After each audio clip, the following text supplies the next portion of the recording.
আরে রিফাত ভাই, হঠাৎ করে আপনি এত অসুস্থ হলেন কিভাবে? কি বলবো ভাই, গরমের কারণে রাতে ফুল স্পিডে ফ্যান চালিয়ে ঘুমিয়েছিলাম। ভোরের দিকে ফ্যানের বাতাসে ঠান্ডা লেগে গেছে।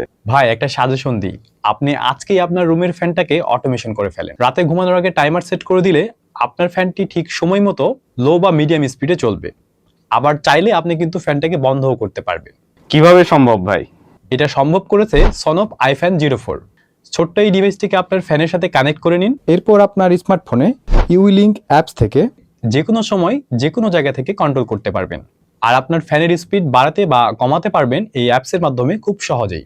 আর হ্যাঁ, চাইলে কিন্তু আপনি ভয়েস কমান্ড ব্যবহার করেও ফ্যানটাকে নিয়ন্ত্রণ করতে পারবেন। Hey Google, set the fan speed high.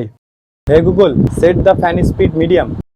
আর সবচেয়ে ইন্টারেস্টিং ফিচার হলো, আপনার বাসায় ইন্টারনেট কানেকশন না থাকলেও এই রিমোট ব্যবহার করে আপনার ফ্যানটাকে কন্ট্রোল করতে পারবেন। আর এই সনফ আইফ্যান 04 ডিভাইস দিয়ে টেবিল ফ্যান, সিলিং ফ্যান থেকে শুরু করে আপনার লাইটও কন্ট্রোল করতে পারবেন। ভাই আমি আজকেই নিতে চাই, কিন্তু কোথায় পাবো? তাহলে আর দেরি না করে এখনই অর্ডার করুন টেকশপ ভিডিও ওয়েবসাইট থেকে।